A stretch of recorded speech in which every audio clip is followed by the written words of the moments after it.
Hello and welcome to my channel.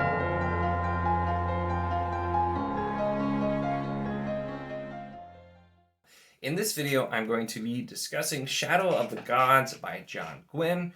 Now, I read an electronic advanced reading copy that I got through NetGalley, which I'll link to NetGalley in the description. So that is why this is coming out before the book is actually published, just for the record. I'm not making all of this up, I swear. And this was such an interesting book for me, and I will note too that at this point I've only read Malice and Valor. I have not finished Faithful and the Fallen yet, although I definitely am intending to. I enjoyed those first two books, nor have I read the other, I think, trilogy that's in between, that's also in that same world as well. This is not in the same world as Faithful and the Fallen or the other one, The Banished Lands. It's not in the same world, but it does have some similar feel, which I will get into discussing. But I just wanted to note, so don't spoil any of the other books for me if you're talking about things that I'm talking about. Even though it's a different world, I just wanted to note that for the comments. I know people are like, oh, well, in this other book. So I'm just putting that out there. But I couldn't resist when I saw that this was an option requesting it. And it was a shocker to me that I was approved for this because I've not requested that many books through that website. But I got it, and this was actually one of the large reasons that I purchased a Kindle, because I didn't want to read this and some of the other things I've been approved for on my phone. With no further ado, let's talk about Shadow of the Gods, the first book in the Bloodsworn saga. And this, like I briefly mentioned, has still a very similar Norse feel.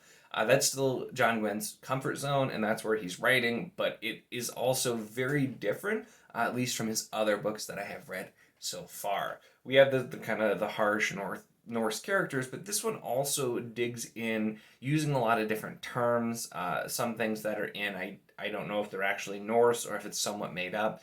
I'd click on words every now and then and get a definition for a couple of things like nail binding or nail binding. I'm not sure which it was, but it's a type of knitting only using one stick, I guess. And everybody wears nail binding caps. That's mentioned quite a lot. But we follow three main characters, and that was also a huge change from the big cast of Faithful and the Fallen. But we have Orca, who is the mother of a child and husband of another warrior, and they're on their farmstead trying to just keep to themselves. We get hints all throughout about kind of their violent past that they have, and the fact that they wanted to just retire, have a quiet life, raise their son, but of course trouble does end up finding them. And we have Varg, who is a younger gentleman who was previously a thrall, which is just kind of synonymous with slave in this world, on a farm. He ends up escaping in a very violent fashion and finds his way somewhat accidentally into joining a group of mercenaries called the Bloodsworn, hence the name of the series. And we also follow another mercenary group called the Battlegrim through the POV of Elvar, who also has a kind of interesting past and interesting reason for being with them.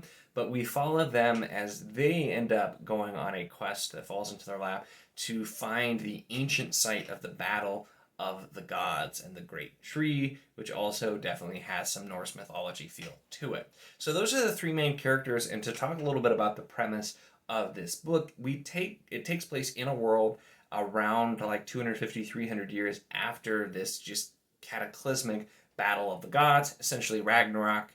I don't think the term might be used in the book. I'm not sure if it is, but in the notes in the back even said straight up, yeah, this is somewhat based on Ragnarok and that kind of story. It's these all-powerful gods. They warred, they destroyed many parts of the land, and eventually they all died. And this isn't like a theological, oh, we're just saying this happened. No, there is direct evidence. Literally the bones of the gods are objects of power. They help protect against these other creatures called Vaesen or Vaesen. I read this once again, so I could be mispronouncing that.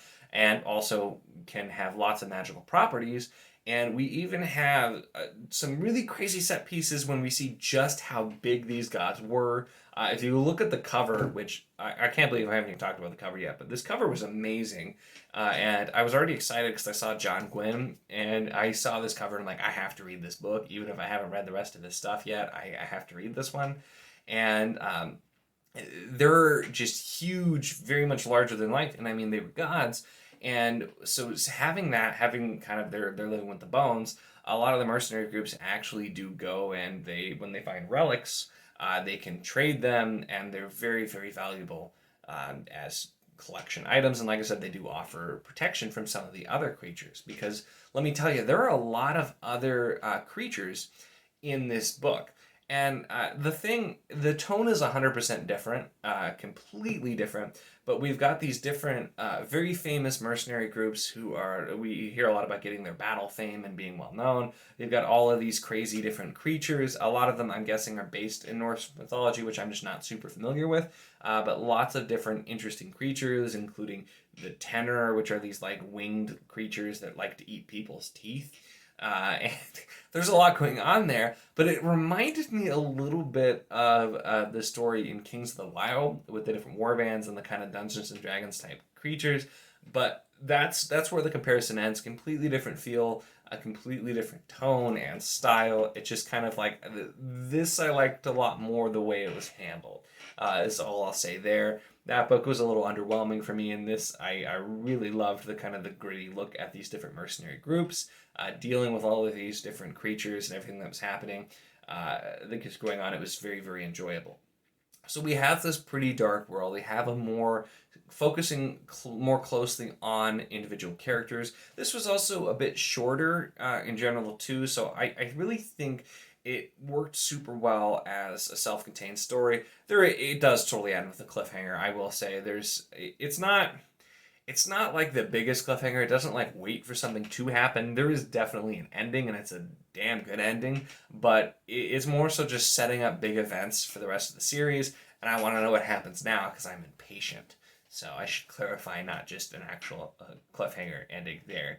But the other thing with focusing on three characters and being a little bit condensed, Gwynne is always someone who's written very, very fast paced, and I feel like establishes characters very well, even though very quickly. So between those things, focusing in more and just the absolute growth in John Gwynne as an author with his prose, I was immediately just like, wow, that is a big improvement.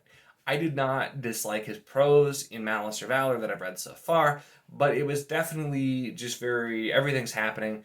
Not a lot of description, kind of just moving past things, and this really, really rectifies this. We get amazing descriptions of the world, the characters, the things that are happening, and of course, it's John Gwynne. The battle and action scenes are fantastic.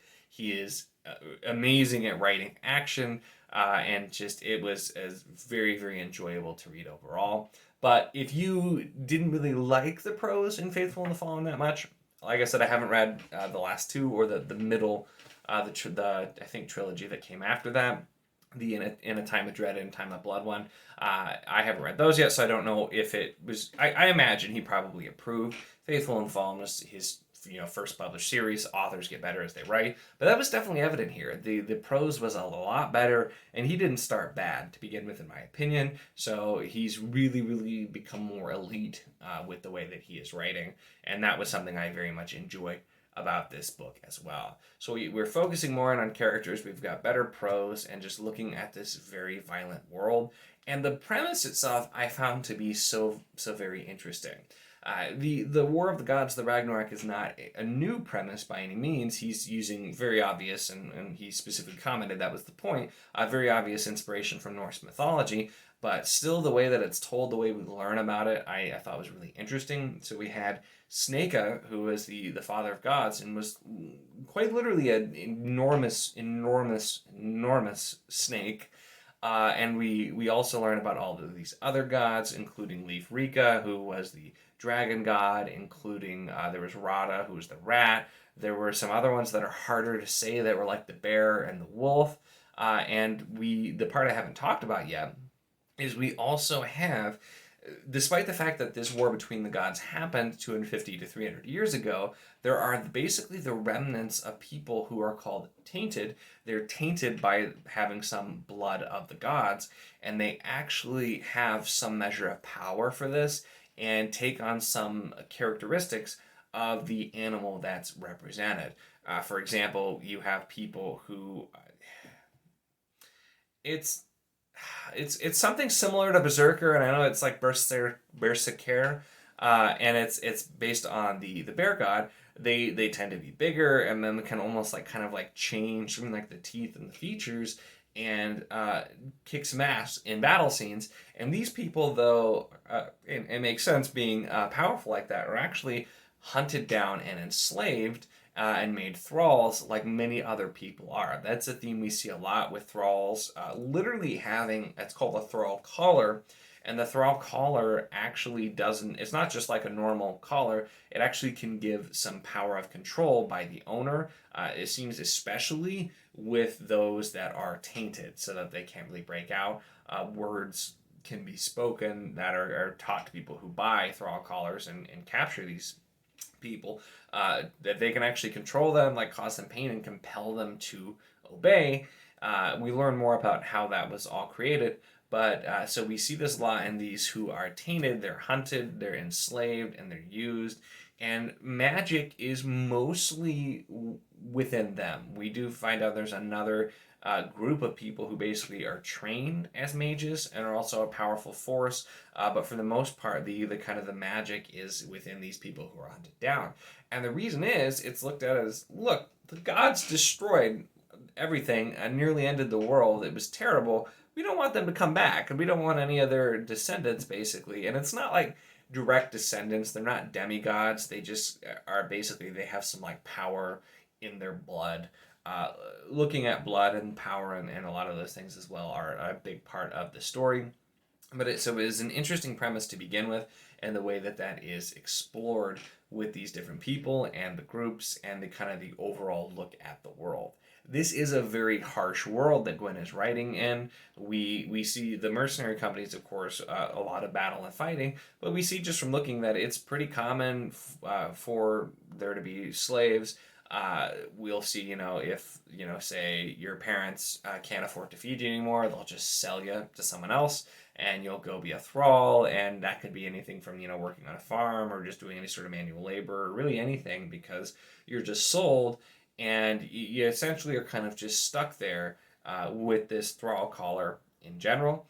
And that's your life now. So we see a lot of that and just dangerous living in general. Like I said, there are lots of different kinds of creatures that are about, and we get to see quite a few different ones, everything from like sea serpents to worms and spiders and everything. Like I said, it did have, in a really good way, the feel of just looking at these different Dungeons and Dragons type creatures in the world being a normal thing.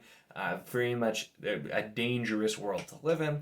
And you also have a lot of different kind of wars and skirmishes, because for the most part, the land that we see is ruled by a bunch of individual jarls who are not even really like kings. They're just kind of the leader of the sections. And then we see that some are certainly looking to consolidate power as well.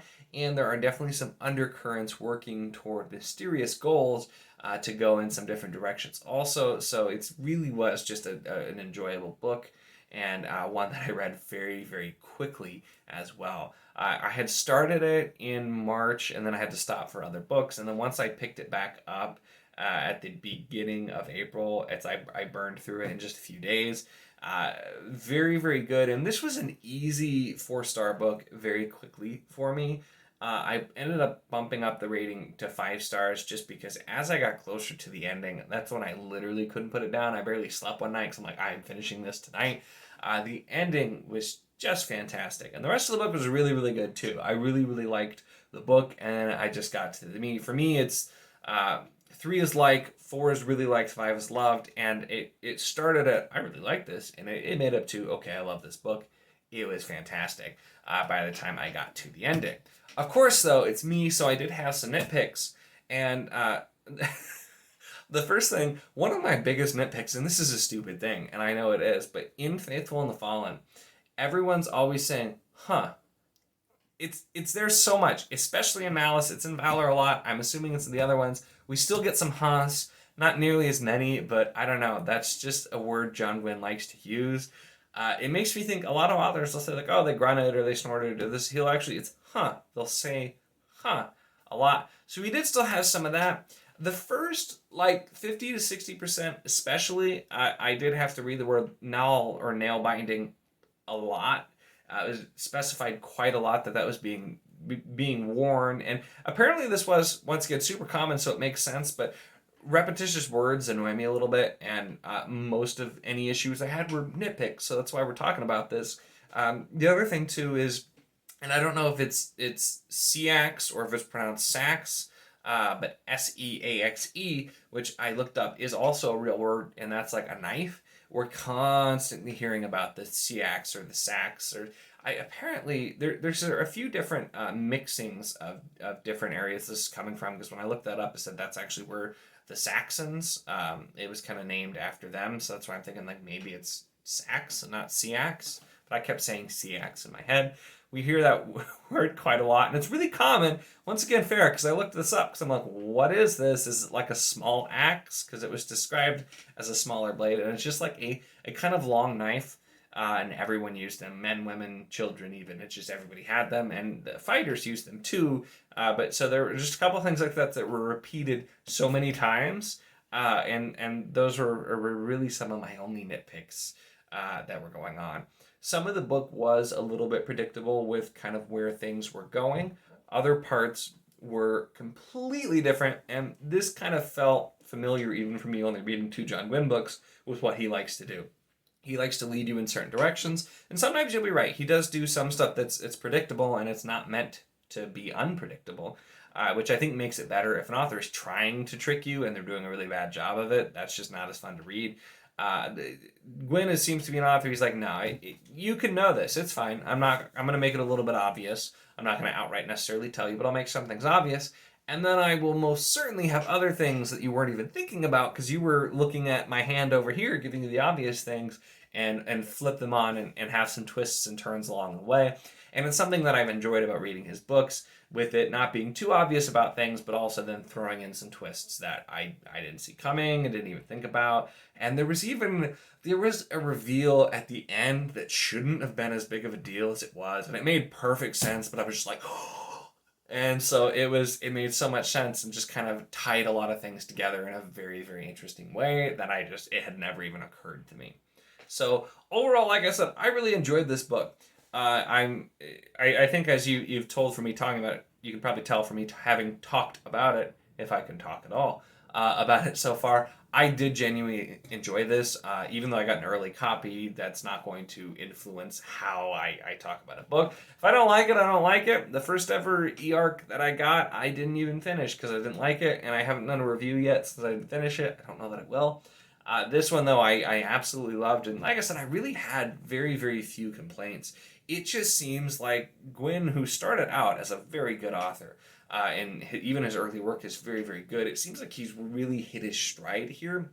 He's a much better writer. The prose, the descriptions, a lot of the things I had heard people had issues with, or that I had issues with myself, in Faithful in the Fall, in the first 2 books at least, I feel like are a lot better here. It's a little bit more focused on some different characters, so it's not as sprawling. This is just plain easy to read, despite the different words that are in Norse or that are in their language.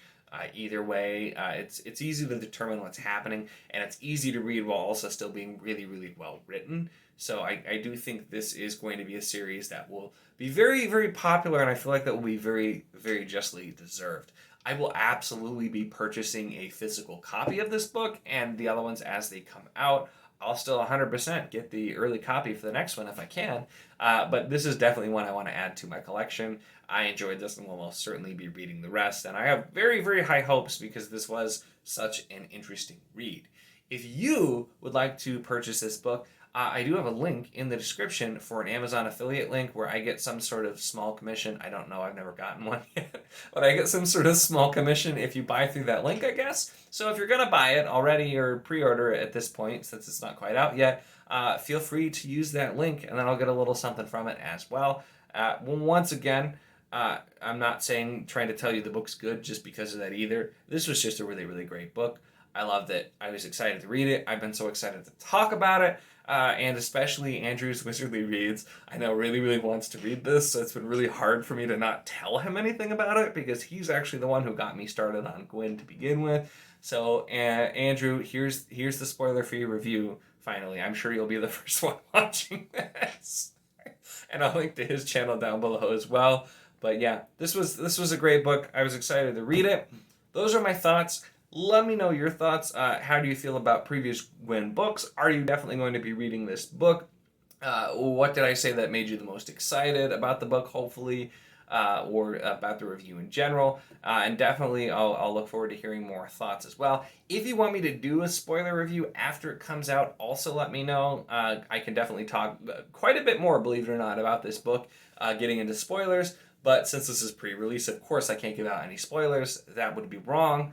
And I mean, I would hate if somebody did that to me, so I'm not going to do that in my video here. That's why I tried to be very careful about what I said. I've never reviewed a book pre-release before, so this is a first. But hopefully you enjoyed hearing me talk about it. Like I said, let me know your thoughts. Give the video a like if you enjoyed it, and don't forget to subscribe if you'd like to see more of my content.